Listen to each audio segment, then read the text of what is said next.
Hi, I'm Steve and welcome to the Honda Hornet Café Racer build. We're going to have to come up with a shorter, better name than that, so please comment and send me some suggestions. It was great to see all the comments on the rear light bracket. Number 2 was by far the most popular, and it goes to show how things change and develop as the bike's being made. There may even be a number 3, who knows. People say that, I don't know if I could do that, it looks complicated.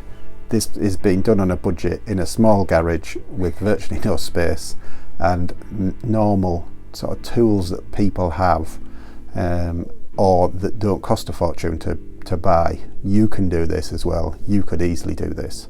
All you need to do is look stuff up on the internet, look up on YouTube, ask advice from people. Most people are quite happy to help, but it's definitely doable. Things don't always go right, as you'll see in this episode 13. Unlucky for some, well, me anyway. It doesn't always go as planned. Things happen. Thanks for commenting. Always happy to get your comments. The channel went over 1,000 subscribers this week, which is amazing. Thanks to everybody who subscribes, but most people are still watching without subscribing, so it doesn't cost anything. Press the subscribe button below or the one in the corner of the screen, and we'll see if we get to 2,000 subscribers. Without any further ado, here's what happened with the petrol tank. So as you know, I got the dent out the front best as I could and started polishing up the tank, and I thought, you know, I dropped it, but I haven't tested the tank, so I made a little blank to cover where the old petcock was going, put the petcock back on to the bath to test it. I thought I won't film it. What I'll do is I'll do the test and then I'll get a big plastic tub and film doing that. Took it up to the bath and it blew air everywhere. The air came from behind where the old badge used to fasten to, and the whole tank had been stripped and treated, so I was happy with the condition of it. It was pretty good. I mean, I think it's a 70 to 74, 1970 to 1974 CB550 tank, so it's a good 45-year-old. The condition's good, but I had been warned by the welder that sometimes these tanks have rusty spots, and I think the guy that's treated it hasn't bothered to get in there. It's on the other side. It's the side, it's not the side. So, a bit pissed off. Plunked it in the garage, went back in the house to go and figure out what to do. Came back out, tank's fallen off the bench over there and landed on the cut off from the footrests. I think the footrests were fighting back a bit. So left hand side of the tank now looks like that. I've sanded all that off, that's just being filled. It put dent in. I thought, I'm not bothering messing about with this dent yet. So around the tank badge thing out, which I'll show you now how I've done that. And behind it was actually a split. Once I'd got the brushed the rust off, there was a split, so I treated all the rust. And I thought there's no point in messing about with that dent and potentially tearing the tank. I'm going to have to fill the badge holes. I'll just fill it. So I filled it with the JB weld. I cleaned it, wire brushed it, treated it for rust, did all that properly, cleaned it all down with alcohol, put the JB weld in, left it 2 days, tested it in the bath. Perfect, no leaks, thankfully. Then I've put a second coat on, which is where we are now. I'm leaving that to dry. I've got another day I'll be polishing. I was thinking I could get away with painting a panel like they have down here to hide that, and then polishing the rest of the tank, but it's not the end of the world. The tank's usable. It's sealed it up. I'm going to do a sealer, do a rust treatment and do a sealer coat on the inside. So yeah, not a complete disaster, just a bit of a bad couple of days. So now you're up to date, I'm going to take out the right hand side tank badge mount. This is exactly how I did the other side, and I'll be using a Dremel with a little grinding head on Get all that out, then I'll clean it up, treat it, and then fill it with the JB weld, although I know that this isn't leaking, but it will give it a bit more strength. I'm going to grind out, there's 3 spot welds. I'll take this strip out and then wire brush it and treat it and then fill it with the JB weld. And I'm wondering if that's why it dented so easily on the other side in this point. There's possibly rust on the inside of the tank making it thin. Don't know. But I'm filling, so also once I'm filling, there's things, little rusty patches, there's little dings and marks. I'll get the tank immaculate and we'll see what it's like.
So that's ground out. The key here is just patience. Take your time. The last thing you want to do is cut another hole in the tank if there is one. And you can see there that the 3 spots where it's welded, but you can see how much rust there is. And on the other side, it was rusted away here, and it had got a tiny little split in it, which is a good point to fill. So I will wire brush that out now, and then I'll treat it with rust converter. Clean it all out, and then I'll fill that with JB weld as well, because for all it's not leaking, it'll still be better than just plain body filler.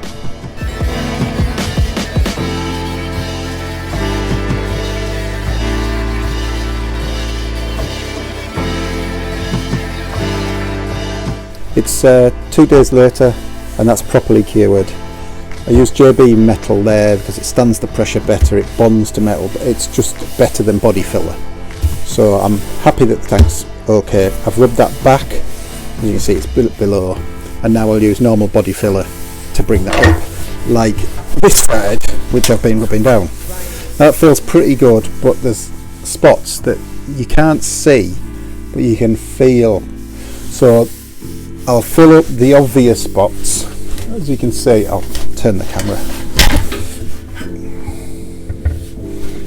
As you can see, there's little dints and dings and things that you don't even notice. I mean, this is polishing up quite nicely, and I don't even know if you can see this on the camera,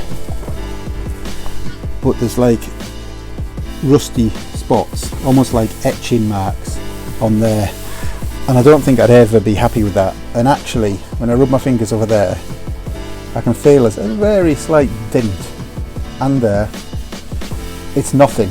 If it was clean, it'd polish up and it'd be fine, but for paint, you'd see the ripple. It's a shame, but I don't think it ever would have been good enough for just polishing, which makes me feel a little bit better. That probably looks fine on the camera, the curve, but you can just feel it. A little tip that I picked up somewhere: when you're measuring out your filler, especially when it's a 1-to-1 and it's quite critical that you don't put too much hardener, too little hardener in, put it on a small set of scales and weight, and then you get the exact measurements. Most of the body filler is about 10-to-1, so it's easy to do. Don't mix up too much at once. Better to put lots of thin layers. I will wipe all this down with alcohol. You can use acetone before I fill the next one. I'm wearing gloves to try and minimise the greases and oils off my hands, so everything sticks properly. And as you can see on that side, it's blending in lovely, it's feathering in lovely. Can't feel that edge at all. I've got a bit ahead of myself. Zooming along, enjoying the filling again. I'll go through it a little bit clearer. I might cut this in out, so it might be a little bit out of sequence. So now we know we're filling. This, after hours of watching YouTube, this is my take. I might be doing it wrong, everybody has an opinion. So I filled it with the JB weld, and now I've filled it over with body filler. And I've rubbed that down just quickly and just going by feel with my hands. You can see that hasn't filled there, but I can feel that isn't right. The rest of it doesn't feel bad. Little bit flat maybe in the middle. So I'm just trying to get somewhere near it, and you can see these spots, look, where there's low spots, where it looked perfect, but it isn't. So I rubbed it down to bare metal, cleaned it with my alcohol, IPA people are calling it. Cleaned it down on my alcohol. Always after that wearing gloves so I don't get any grease on, which I'll now clean all this again. Rubbed it down so it feels about right. Now I'll mix up some more filler and just put a thin coat on, no thicker than 3mm. Put that over, let that dry. I've been taking it in the house to let it dry because it's quite cold. And then once I've started, gloves on so I don't get any grease on, and rub that down. And I'm going to get that as close as I can by feel before I even go to putting the etch primer on.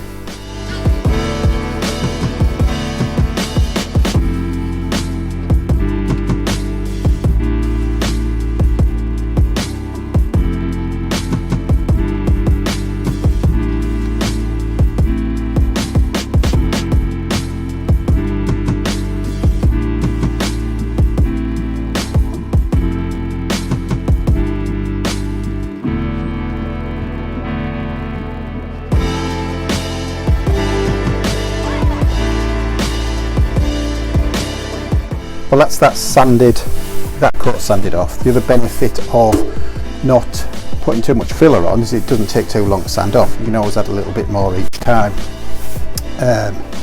You can see there. Now that feels to me pretty good. There's a little bit there, but I just can't find it sanding. So I'll get that at the next stage. I'll show you that. I've been using a block. You sand in all directions. Not too much. I've been using an 80 grit to get that, and that's pretty good. So there's something there. If I close my eyes and rub my fingers across it, it isn't flat, and I think it's just where the edge of the badge was. You see there where the metal's come through, so I think that's where the badge strip was. So I've probably flatted that off a little bit. So I'll get that at the next stage. And there you can see where it hasn't sanded out, so that's still that dip. It's not much, but it's there, and if I'm going to do it, I'm going to do it right. This side's pretty good. I can't feel anything on here. There's a little patch there. I think that's just a little bit low there. This isn't bad. I'm not going to film me filling in and sanding loads of stuff. What I'll do is I'll carry on till I'm happy with it. One thing all the YouTube people do agree on is this preparation. You get this right and the next couple of steps, the painting's dead easy and the paint will come out perfect. It's all in the preparation. So I will carry on until I'm happy. If that means filling it, sanding it, refilling it, I'll carry on doing that. I'll see you when all this is ready to go to the next step.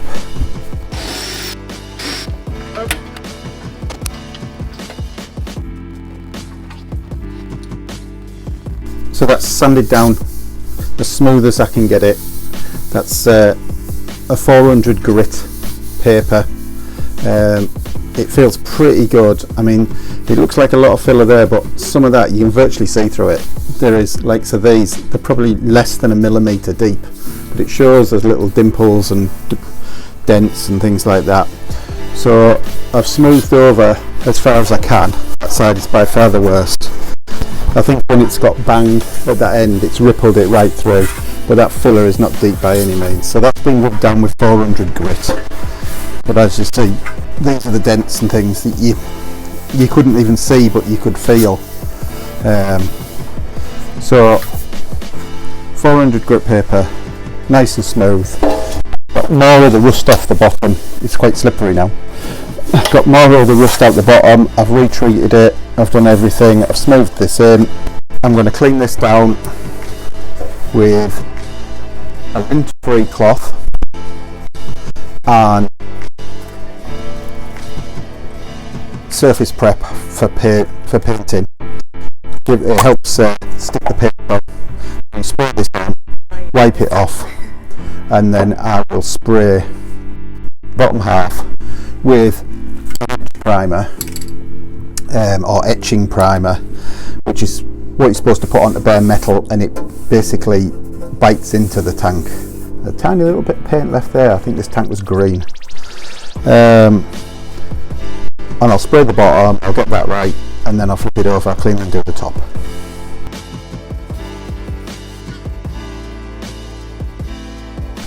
Put your gloves on so you won't get more grease on it.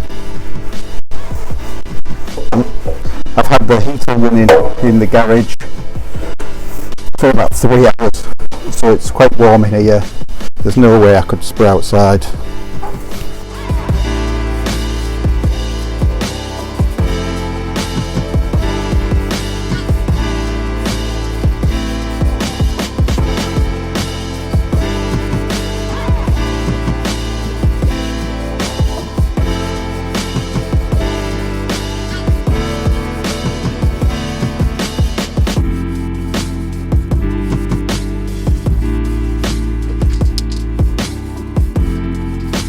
So it's 24 hours later, the etch coat has gone off. I will now clean again with this surface prep, which also helps the primer stick together. I'm not going to rub down between these two coats because I am going to be rubbing down anyway. Might have looked like I rushed it a little bit, but it is only an etch coat. I'm now going to go over with a high build primer, which I'll put on in a lot lighter coats. 15-minute intervals, just keep coming in and coming out. I've had the heater on so the garage is nice and warm, the paint's been in the house. I'll shake it for 2 minutes now, the ball's rattling, and I'll come in and I'll do a good coat over that, and then that'll be left to dry for 24 hours. I will do the bottom after I've finished my rubbing down for any high spots.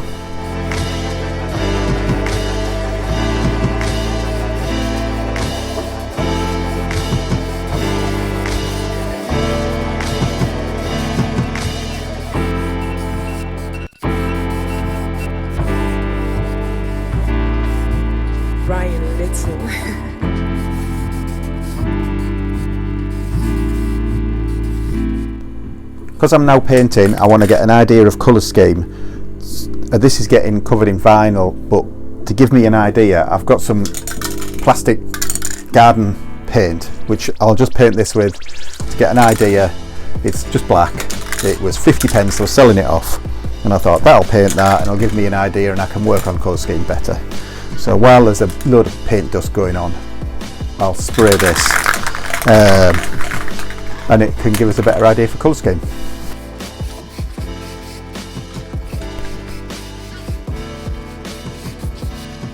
Okay, that's as far as I'm going to get this week. With leaving filler to dry for 24 hours or 48 hours, paint having our 24 hours between the different types of paint, the week has just gone. So unfortunately I'm not going to get it finished this week. I really wanted to get the paint done this week, but it's not going to happen. Obviously I've got to work faster and work harder.